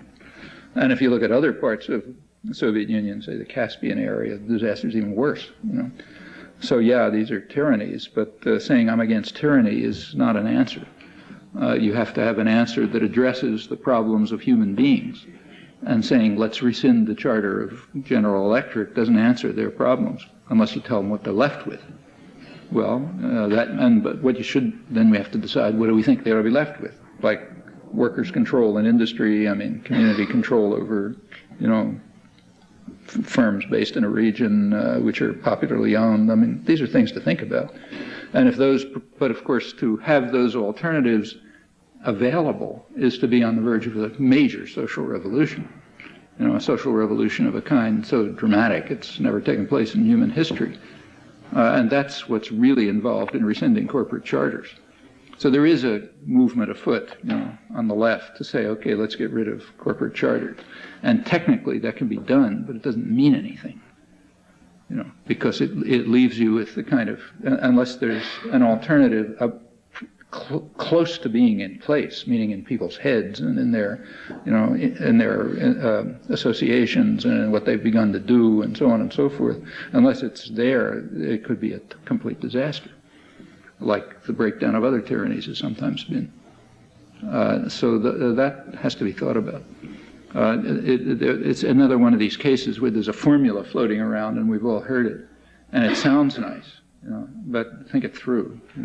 It is perfectly true that the corporate system has an extremely flimsy legal basis and could be eliminated almost by decision, but that's not a serious comment. Although it's technically accurate, it's humanly meaningless. In fact, worse, because there's no constructive alternative about to be put in place, and that's what has to be done. In fact, if that's about to be put in place, it doesn't make any difference what the legal structure is. I mean, even if it was firmly if it was in the Constitution or anything else, it wouldn't make any difference, because if the alternative was in place and people wanted it, they'd just say, "The hell with the Constitution." Actually, that's a good American tradition too. Thomas Jefferson, after all, said we should have a revolution every 20 years. Recently, in the community I'm from, Tucson, Arizona, we got a living wage of $7 an hour on the ballot. It was defeated, but I mean, it was a major victory to get it on the ballot at all. And it was hard to get people to sign the petition because of widespread sort of the media coverage is, that prices go up and all of this. And we got studies that said the opposite, but it's just sort of hard to sift through and find out what sort of happens. And I was wondering if you could sort of talk about that, if you like. Well, you have to know what's going to happen. There's no formula that tells you what you have to know, and it's different in different cases. So you have to look carefully and see what the options are. In a fair and decent and just world, you can say what ought to happen, but we don't live in that world. I mean, we live in a world in which changing wage structures is going to have an effect. If you want to tell people, look, here's what you ought to do, you have to be able to tell them realistically what that effect's going to be, even if it is a rotten world. And in this case, I can't say offhand without looking at it what the answer is. This came up with the minimum wage legislation about a year or two ago. There was good reason to believe that raising the minimum wage would do exactly what you'd expect. It would help poor people and affect almost nothing else, and that's what it did. So, but it was necessary to have good reasons for that. And there's also further things that you can say. Like if there are negative consequences, you can raise the question, well, why would there be negative consequences? Like, why should these guys have the right to fire people if they don't want to pay that much money? In fact, why should they have any rights at all? Yeah, you can raise that question, and that's a serious, good question to raise. But it's only the preliminary towards thinking about and developing alternative structures. That means developing them too, so you can see how they work and ready to put in place and so on. But on the specific case that you mentioned, like what's the effect of a living wage of $7 in a particular place in Arizona, you just have to figure it out. Well, I was thinking more, I don't know, trying to evaluate whether it's really a good place to start. I mean, I guess it's sort of as good as any, but I mean, just... Look, every place is a good place to start. Yeah. I don't think you really, I mean, you start it anywhere that you can do something significant, and they all these things help each other. You do something on a living wage, and it helps doing something on the environment, and it helps bring people together, make them think they can work together, which is very important. I mean, it's worth remembering that we're in the, there's a process that's been going on. It's historically quite deep. It's 300 years now, that there has been a major effort to drive out of people's heads the idea that they can do things together and that they're responsible for one another. You look at all of human history, you know, it was always based on communities of support and sympathy, and that's traditional society, you know, went on until the markets, so-called, they're not really market systems, what are called market systems, began to be imposed in England around the time of the popular revolutions in the 17th century. And remember how that was done, you know.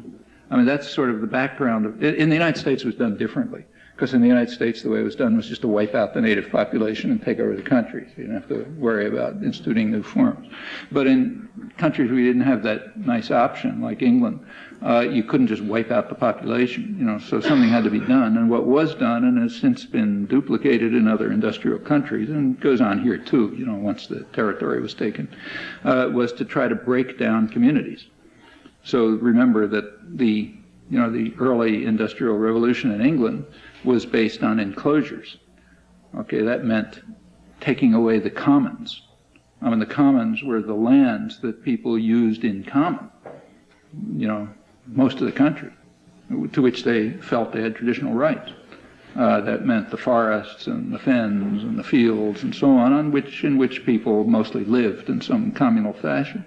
And that stuff was all taken away.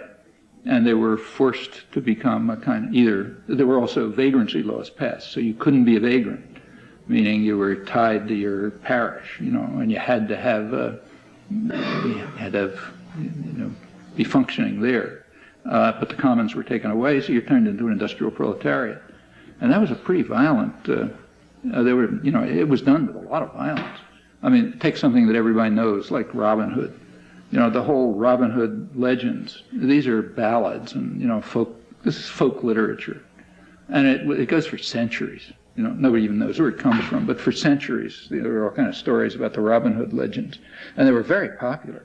But, you know, you've all read them as children at least, and you know what they were. The hero is Robin Hood, and the villain is the sheriff and the law and, the abbot and the church and all these guys who were trying to impose laws. The outlaws are the heroes because they're defending liberty, traditional liberty. And the villains are the ones who are trying to impose the laws because the laws are destroying liberty. And the laws are not only destroying liberty, but they're destroying community. You know, the things that people had in common are being taken away from them. Well, you know, that's something that goes on from the 17th century right up to this minute. Like, you know, the attacks on the school system or on Social Security and so on right here today, that's just more of the same. It's another form of taking away the commons, you know. An arena in which people cooperate because they care about each other, you know. The effort to privatize all your aspirations, you know, you look out for yourself. You don't care if the kid down the street goes to school, you know, all that kind of stuff. And this is just another attack on normal human emotions and feelings and sympathies and concerns, which express themselves in things like commons, you know. So it's not that something new is going on. It's been a major attack for centuries, still going on. We're right in the midst of it. Just getting people to get back to the point you were raising, if people can win a victory on anything, that strengthens the sense that we can do things together.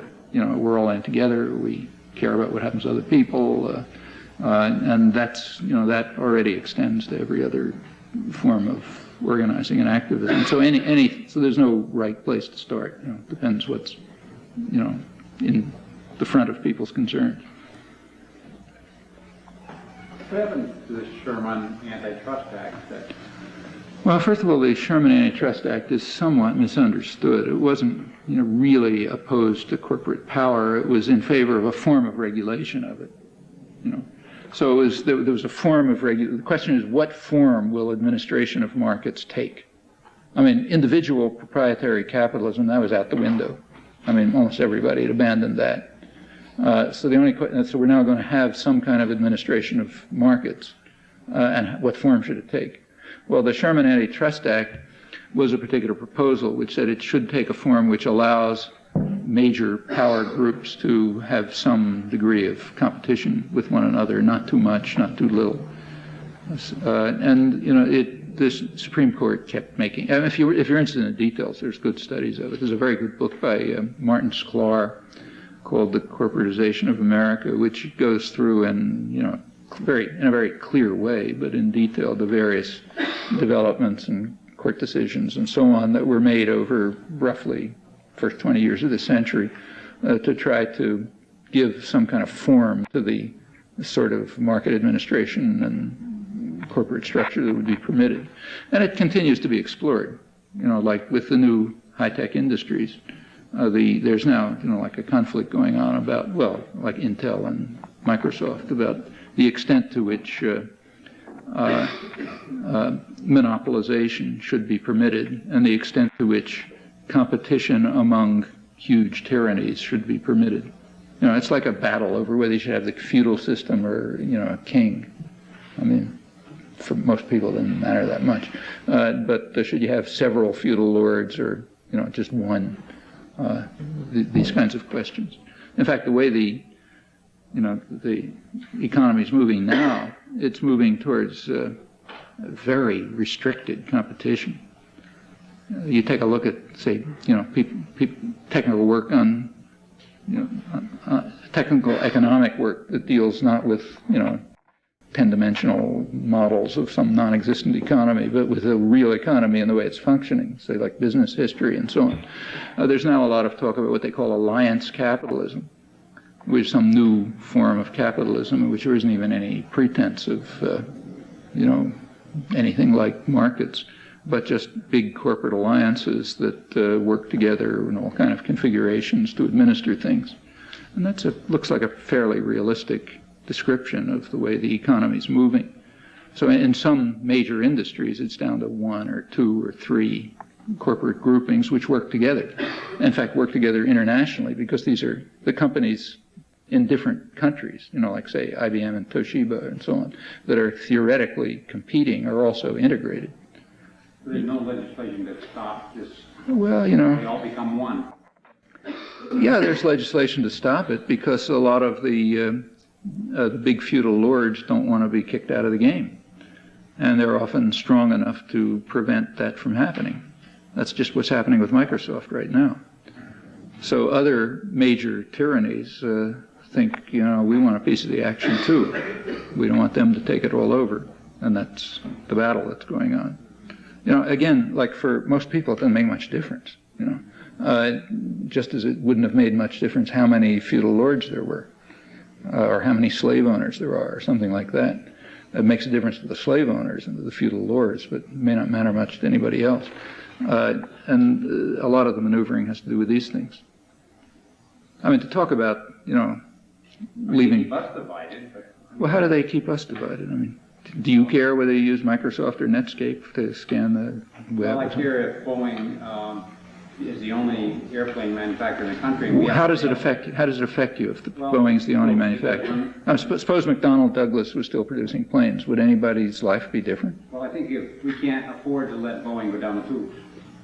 You couldn't let Boeing and McDonnell Douglas go down. But we've been doing that. Look, Boeing exists because we bail them out. I mean, Boeing was created off of public subsidies. In fact, the fact that Boeing now has a monopoly in commercial aircraft production was engineered. You know, it's been engineered through a long period, but just recently, just like a year ago. Well, I remember just telling somebody before, I remember the date because I'm in Brazil, and that's where I was reading the New York Times. November 1996, there was a major decision of the Clinton administration which had the purpose of giving Boeing essentially a monopoly on civilian aircraft production. This had to do with a new fighter plane. It was all described quite frankly in the business press, I should say. It's like it's not, you know, I'm not giving any big insight. I'm virtually quoting from what they said. There's a new fighter plane contract that's coming along for a joint, I forget what it's called, joint fighter aircraft for all the services, fighter bomber that all the 3 services will use. You know, Navy, Army, Air Force, Marines, everybody. They're all going to use the same new, you know, super advanced jet fighter, which nobody needs for any imaginable purpose except Boeing and people like that. And the amount of money involved in the development of this is not small. It was estimated with profits of about $750 billion, over some year period. So these are not little sums. And the question is, well, who's going to get the public funds to do this? Well, the two real competitors were Lockheed and McDonnell Douglas, because they're the ones who've been producing military aircraft. So they were supposed to come up with prototype designs and so on and so forth. The Clinton administration simply kicked McDonnell Douglas out of the competition and replaced them with Boeing, which hasn't produced fighter aircraft in, I don't know, 50 years or something. And they were very straight about it. They said, we have to do this because there's going to be a lot of new technology and so on developed at public expense, and we have to make sure that it goes to the commercial aircraft producer, so they'll get an edge in the commercial market. Okay? Well, yeah. And then the next thing that happened is Boeing absorbed McDonnell Douglas. Okay? So these things don't happen, through market principles. I mean, this happened through a government decision which amounted to hundreds of billions of dollars of profit. And you look over the history of Boeing, that's where it comes from. I mean, Boeing became a viable company during the Second World War by wartime profiteering, illegal wartime profiteering. I mean, they made a mint out of the Second World War while people were supposed to be keeping their wages down. So they ended up with a ton of money and big facilities, which were then handed over to them to give them an edge on commercial production. And so the story goes up to the present.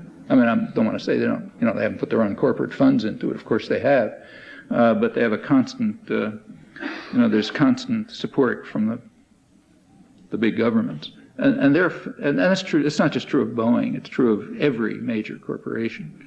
In fact, if you're interested, there's even technical studies of this. There's a very careful, the best one I know is by two Dutch economists published in England, which is a detailed analysis of the top 100 corporations in the Fortune multinational list. They have a list of multinationals, and they took the top 100 of them. And their conclusion, without going into you can look at the details if you like, it's interesting, is that of the top 100 corporations, not just the United States, but worldwide, every one of them, they said, has depended on significantly on support, like subsidy or bailout or, whatever, from their own government, their home base. And they said that more than 20 of them would not exist as enterprises if it hadn't been for these government interventions. Like, for example, Lockheed, which got a couple $100 million in bailouts in the early 70s to keep it from, even though it's it's virtually a government outfit, had to be subsidized at public expense to keep it going. That's where the term corporate welfare comes from. Senator Proxmire, who objected to that, called it corporate welfare. But this is true, according to their analysis, of every one of the top 100, and for 20 of them, that's the reason they're still in business. And if you really look closely at, the way technology, especially advanced technology, the way it develops, or pharmaceuticals, or almost anything you think of, the way it develops, there's a very considerable reliance on public support and subsidy. And they know it. Actually, this same article that I was quoting in the New York Times economics section about Caterpillar, they quote a Caterpillar executive. I'm sorry, I don't have the exact wording, but he said something about how we have to, he was being asked why they're relying on Exim Bank funding, public funding for cheap credit. Why not banks? And he said, look, in highly competitive, difficult market situations, you have to have a powerful guy in your corner. And the powerful guys are the governments, not the banks. They're not strong enough. So you want to have the U.S. government in your corner, in other words, if you're involved in what's called market competition. Okay, otherwise you don't win. And that means taxpayers, So they have to be ready to assume the costs and the risks and pay off if things go wrong, and pay Caterpillar to transfer production abroad, and so on and so forth. It's not just, they won't let Boeing go down the tube. They won't let any big corporation go down the tube. I mean, Chrysler wasn't allowed to go down the tube in the early 80s. Remember, had to be bailed out. Penn Central wasn't allowed to go down the tube. I mean, case after, it's just a well-established principle of business functioning that big companies are not going to be allowed to go down the tube. Public will bail them out. And the public will subsidize them if there's complicated new technology coming along. It's the way the system works. I mean, maybe it's good to have, both Netscape and Microsoft, or maybe it isn't good or something, but it's not a major fact, I don't think. It's not a major issue except for stockholders and investors. Just like I don't think your life and mine changed a lot when all the aircraft are made by Boeing instead of most of the aircraft.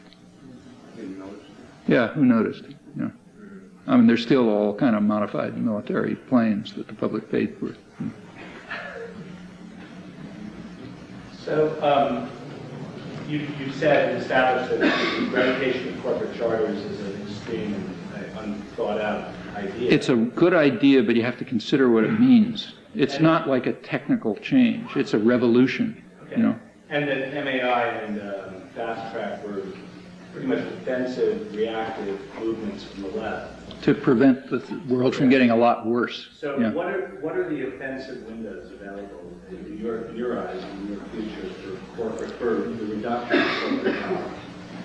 Well, building up systems of solidarity and support. So, for example, a national health program, for example, that would be something. Again, because it would mean, not only because it would be more efficient and all those arguments, but it would mean because we're all in it together. It would mean, well, okay, here's something we do as people. Or, building well, look, there was let me give you an example, the concrete example. There was a long article about Detroit in the New York Times a couple of weeks ago. It was about, welfare to workfare story, what actually happened. And they did it the way you usually do a human interest story in the newspapers. So they picked some woman, black woman from downtown Detroit, and described her problems. She had a couple of kids and the usual problems, but now she has to work because we went from welfare to workfare. That's supposed to be a wonderful thing. Raising children isn't work, in case you didn't notice. So you got to go to work, like do something like, play around with derivatives in the stock market or something. That's work. So this woman, has to do something that's real work. So she has to, first of all, get her children somewhere where somebody will keep them from getting killed during the day. And then she has to go off and find a job, and she's black, so she lives in the downtown area. And the jobs, such as, if you want to call them jobs, such as they are in the suburbs, the rich white suburbs. So she has to go from downtown to the suburbs. Well, it takes her 2 hours. Why does it take 2 hours? Well, there's kind of one line in the continuation page of the story which gives an answer. It says that the problem is that the urban transportation system is disconnected from the suburban transportation system.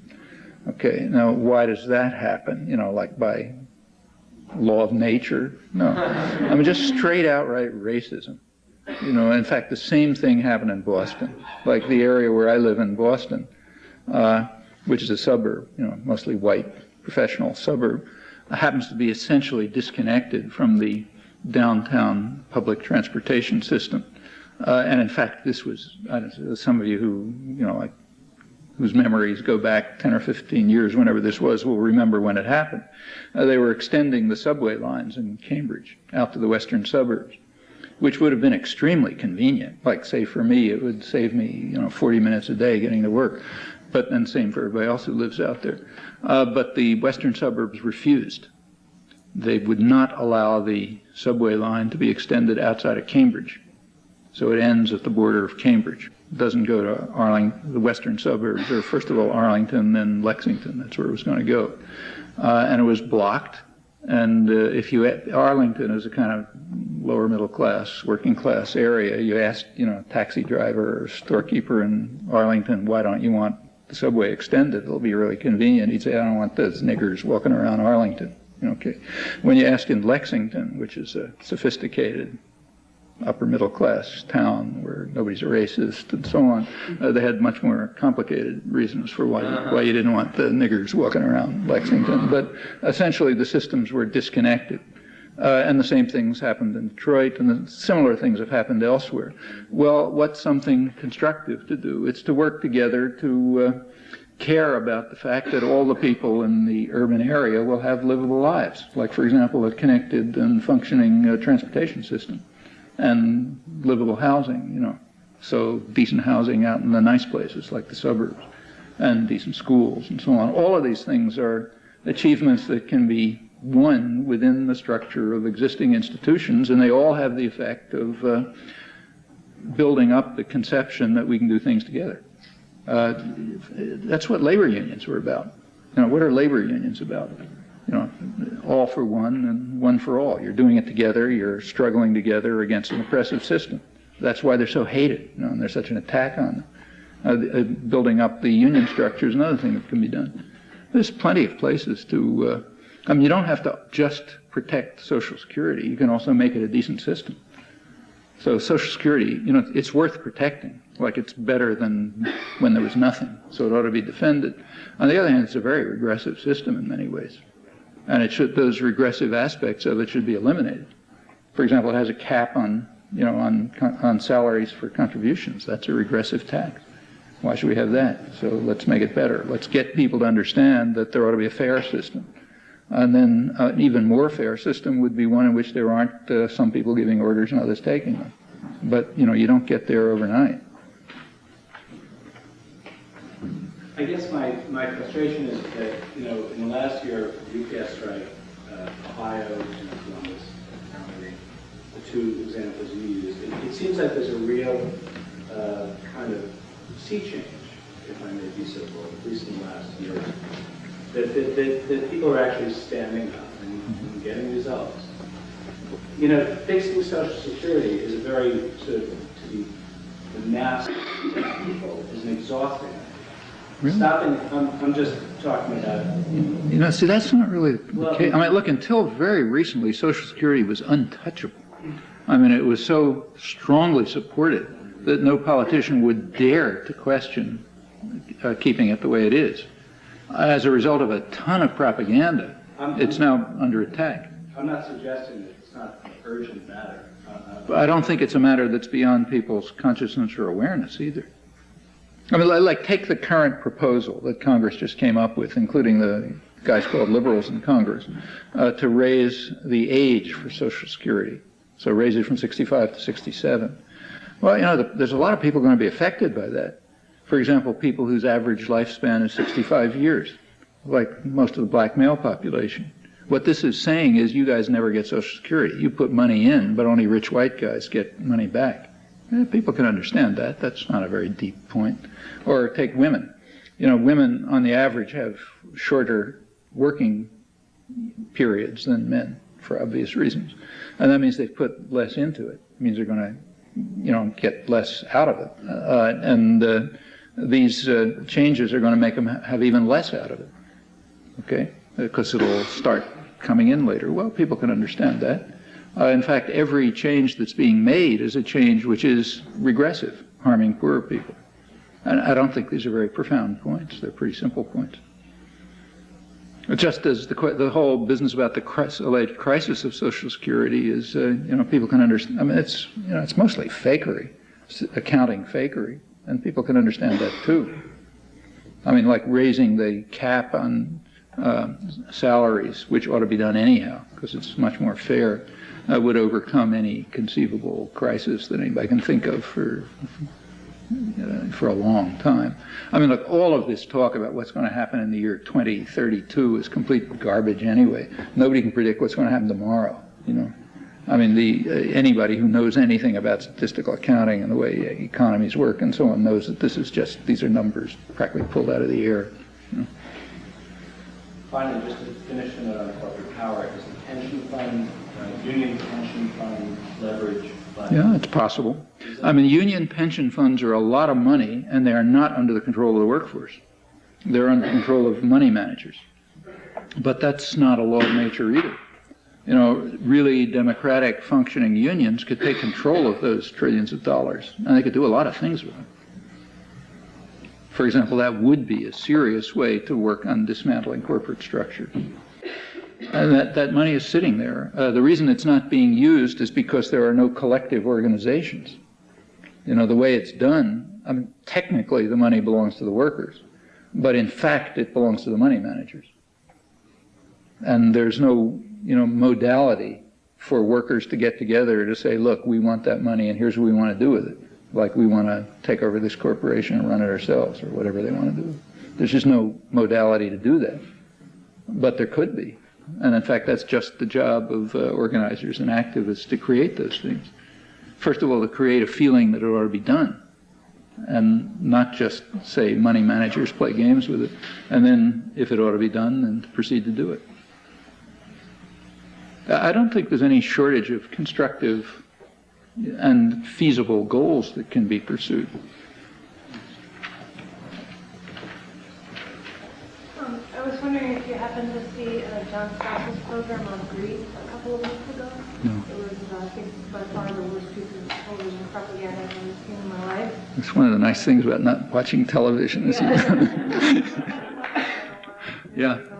So what was it about? Well, it was about First of all, who is he? I don't know who he is. John Stoss, I don't remember which network he is. I mean, is he a He's newscaster? Newscaster or something like that? consumer news guy. But I see, yeah. He's very right wing, and he What was the idea? well, Well- it's a 1-hour program on how greed is really good. Yeah. So it's, on how wealth is created, and there's not really a pie, and there's no That's system right, of Robert yeah. Barron, and how it's kind of a myth that all the people inherited all this money. And he did a very typical thing where you ask a question and then you sort of answer it, Yeah. and then preclude any other questions. Well, like I say, this has been, as I said before, this has been going on for several hundred years. An effort to try to get people to respect the most disgusting and disgraceful and demeaning human characteristics. And it's hard. It's hard to get this into people's heads. That's why they're still trying to do it after 300 years. Because it's so unnatural. I mean, everybody knows greed isn't a good thing. So you want to try to convince people it is, you're going to have to work very hard. I was wondering also if you felt there was any hope for television being used by activists. Oh, yeah. In fact, there's another big failure of the left. Big failure. There's a lot of opportunity. I mean, we complain about the media, and rightly, but there's lots of opportunities within the media which are not being used, including television. Virtually every community has a cable television station, which is for the community.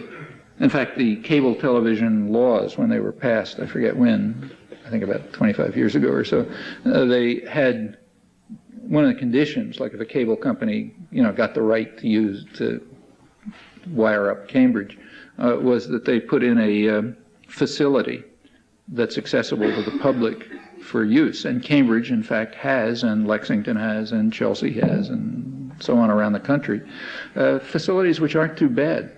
Actually, I've been in them occasionally, very rarely, but occasionally. And the reason I've been in them rarely, and the same reason most of us have been in them rarely, is that the people who should be using these things aren't using them. So they're being used by a lot of very weird people, crazy programs. I mean, almost anybody can go into apparently the Cambridge station and say, okay, I want an hour a week to talk about, aliens who abducted me or something. And that's the kind of thing that goes on. But these are opportunities. I mean, I don't know how many people Cambridge cable would reach, but I'm sure it's plenty of people. And those are very good ways of reaching people which simply haven't been used. Who's watching, though? You mean public access? Whoever has cable has access to these things. Yeah. And that's a lot of people. I forget, it's like most of the country. And the facilities are there, you've got to, it takes some work, you have to put some effort into writing the programs and directing them and setting it up and so on, but that's certainly not out of reach. Well, let me tell you something I saw in Brazil about a year ago, which I didn't know about, and you'll never read about. I was there for a couple of weeks, and in most of the world, including Brazil, the structure of cities is kind of the opposite of what it is here. So the poor people live outside, and the rich people live inside. So the suburbs are where the poor people live, and horrible slums and this sort of thing. It happens, and I was there for a while, some local activists who are actually media professionals, like artists and, TV people and so on. They had set up a small NGO, non-governmental organization, some years back to try to bring public television to the suburbs, the places where the poor people are. And what they mean by public television is they drive out with a truck, and there's a big screen on the roof of the truck and they showed television in a public square. These are kind of semi-tropical countries, so people are outside. So there's, big square, a lot of little bars, people walking around in the evening, that sort of thing. And they had tried various things, which actually what actually happened is kind of interesting. They did it, and worth thinking about. I actually saw the final result, so I can tell you what it looks like. The first thing they did was go in to the communities. They were working in a big suburb of Rio, which has a couple of million people in it. Remember, suburb is it's not like what we mean by suburb, it's the opposite. The first thing that they did was go in and talk to activists in the community, organizers, leaders, that kind of thing. And they worked with them for a while to try to set up the kind of programs that they thought would appeal to people. And they put a lot of effort into it, and they all worked together, and they finally did some trial runs, and it turned out to be a total bust. Nobody wanted to look at them. Everybody thought they were boring. It was kind of like jargon, and they sort of did they kind of tried to figure out what went wrong, and they realized that basically the leadership elements, even from the communities, were just talking a different dialect, Marxist jargon, and all sorts of things didn't mean anything to anybody. So they went back and started over, and this time they avoided the leadership elements, and they just went to, just ordinary people like high school students, women in the homes and so on, and tried to get them interested. And this went on for a while, and then finally got going. And they just took me out one evening to show me the way it works, just random place, nothing set up. You go out in a truck, into these very poor areas, and there's lots of people milling around on the streets, and then the truck comes in with the screen on the top, and this is prime television hours. It's like 9 o'clock in the evening. And people do have television sets, even if they don't have anything else. They may be starving, but they have a television set. But people, hundreds of people were not at home watching commercial television, but were standing out in the public place, children and families and men sitting at bars, all kind of things. And these skits things were being shown that were acted by local people who they knew, directed and written by local people. In fact, about the only thing the professionals were doing at this point was bringing out the equipment. Everything else was being done right there. And, I don't understand Portuguese, but I could sort of understand enough to figure out what was going on. It was kind of like a mixture of some entertainment and some very serious but kind of lightly done skits, like something on racism and something on AIDS and something, things on debt, stuff like that. And people were following it and laughing, and, you could see that there was involvement.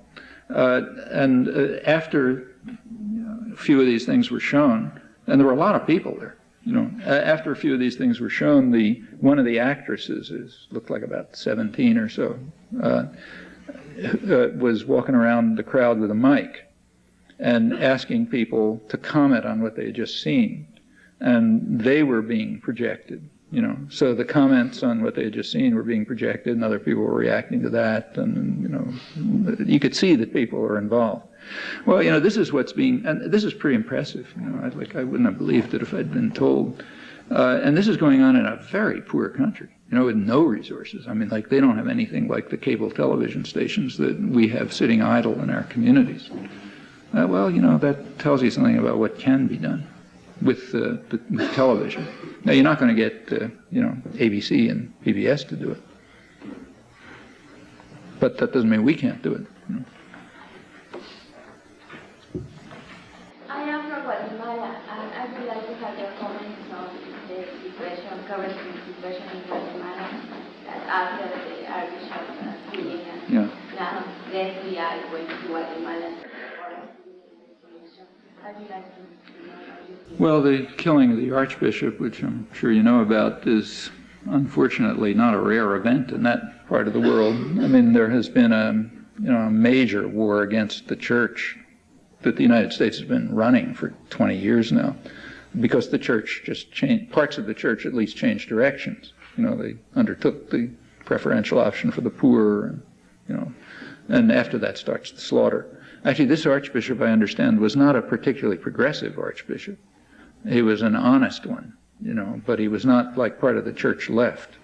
He was probably, I mean, you know what I mean, is the answer, but this, well, I mean, you can say a lot more about it than I can, I'm sure, but the usual assumption is he was killed just as he was coming out with the publication of a big, detailed documentary study, which people have looked at. It says it is very well done, reviewing the atrocities of mainly the early 1980s, which the U.S. was totally supporting and involved in. And, you know, these studies, they really, you know, they had people in the communities, in the Mayan communities and others go in and explore, and they, it's about as well done, so I'm told, as any such study can be. And they attributed about like 80% of the massacres to the government, about 9% to the guerrillas, and about 10% unknown. So it's basically, you know, you should put Reagan and Schultz and these guys on trial as war criminals, essentially the conclusion. Well, not to speak of the people in Guatemala who implemented it. Well, obviously that's not the way it's being interpreted, but that's what it means. But somebody, and you can sort of make your guess who, didn't like that and killed them. And it's a very ugly situation. I mean, maybe sending in the FBI will help find the low-level killers, but the church is asking for the people who are intellectually responsible, and they're like in Washington. But nobody in Guatemala is going to be able to reach them. Okay, so that's our problem. It's our problem to be able to be honest enough to have war crimes tribunals, not just for some other guy. You know, you take a look at all the war crimes tribunals that people are talking about, and, you know, human rights activists are talking about, and how wonderful they are. It's always somebody else, you know. Somebody, it's like Pol Pot or, you know, some Serbian. And they're all criminals, undoubtedly. But there's a few others who are being overlooked. And unless war crimes tribunals, international criminal tribunals, focus attention on the intellectual authors of atrocities when they're at home, then they're just meaningless. You know, maybe these guys are criminals and ought to be punished, but that kind of justice you can't be very excited about. And it doesn't, you know, it certainly doesn't leave, it doesn't present a model which is going to improve the world. Actually, you can say the same about the Nuremberg trials. You know, these are maybe the worst criminals in history, but the Nuremberg trials were morally offensive for a very simple reason. You take a look at the Nuremberg trials, or you say you read Telford Taylor's book. You know, he was the prosecutor at the Nuremberg trials, and you ask what constituted a war crime. They had to create the concept of war crime in order to try these gangsters. So what was a war crime? Well, it turns out that the operational definition of a war crime is anything that they did that we didn't do. You know, so for example, it was considered an adequate defense at the Nuremberg trials for the Nazis to say, "Look, you guys did it too." Okay, so for example, you know, one submarine commander, Admiral Dönitz, who was up for trial as a war criminal, he had as one of the witnesses in his defense an American admiral, I think it was Admiral Nimitz, who testified, yeah, we sort of did the same thing, so therefore that wasn't defined as a war crime. Take the you know, bombing, heavy bomb, and you know, saturation bombing of urban areas. Well, that was not a war crime. It's because we did a lot more of it than the Nazis and the Japanese, so that wasn't a war crime. And in fact, that's the way the thing goes. So, you know, you can feel self-righteous about it if you want, but it doesn't present people with a model of justice. What it says is the strong will punish the weak. The strong criminals will punish the weak criminals. Okay, well, the weak criminals are criminals, but it's not very pretty. And if the Guatemalan inquiry goes as far as, let's say they find, you know, whatever assassin pulled the trigger, that's not the answer. I mean, look, we have plenty of the same stuff in our own recent history. Take, say, My Lai, okay? I mean, you want to talk about an atrocity in the Vietnam War, what comes to mind? My Lai massacre. And there were people tried. They went up to the level of a lieutenant, you know, Lieutenant Calley. And it was very easy for people to feel self-righteous and so on about, these half-crazed GIs in the field, poor kids. People are shooting at them from behind every bush. They don't know what the hell's going on. And they carried out a massacre. So we can feel, look, aren't we righteous? We would never do anything like that. It turns out the My Lai massacre was like a little tiny footnote to a mass murder operation that was going on in that region, that was planned by guys in air-conditioned offices. Nobody was shooting at them, and they were plotting B-52 raids on villages. There were massacres like that going on all over the place. In fact, the My Lai massacre was so insignificant that there's a Quaker medical center, clinic nearby, Quang Ngai province, and they knew about it right away. And they didn't even, because people were coming in, and so on. They didn't even bother reporting it, because it's going on all the time, It's just going on everywhere. In fact, when they finally had a military commission look into the My Lai massacre, about the only interesting discovery they made was that they happened to find another one 4 kilometers away. It tells you something about the probable density. Well, there were studies of this. There was a detailed investigation of this by a pretty respectable guy, the Saigon bureau chief of Newsweek, respectable Yale graduate, head of the Saigon bureau of Newsweek, who did a very intensive study, Kevin Buckley, in which he pointed out, look, My Lai, you're just going after him because he's a stumble-bum lieutenant, you found a couple of poor people who went crazy under horrifying conditions, so it's easy to punish them. But he says, look, this isn't what was going on. The operation of which My Lai was a part probably killed about 11,000 people or something. And that was not planned by people in the field who were getting shot at and who were frightened and didn't have an education and so on and so forth. It was being carried out by nice, graduates of the best universities, sitting somewhere very safe and organizing these atrocities. So you want to go after somebody, go after them. Well, Newsweek wouldn't publish it. Actually, he gave his notes to me, and Ed Herman and I published them in a volume that nobody's allowed to know exists. It's published by South End Press, Washington Connection and Third World Fascism. And there's a section there in which we just published Kevin Buckley's notes, on the atrocities that were going on, of which My Lai was a footnote. Well, that story isn't going to fly, that's for sure, because that puts guilt where it belongs. Actually, I was asked at the time of the My Lai massacre, at that time I was still writing for the New York Review of Books, and they asked me to write an article about it, and I said I would, but only if I didn't talk about it. And in fact, I did write the article. The article's in print, and it mentions the My Lai massacre, but it says, this is not, it's horrible, but it's insignificant. And to go in the context, it's not that it's insignificant to massacre 500 people.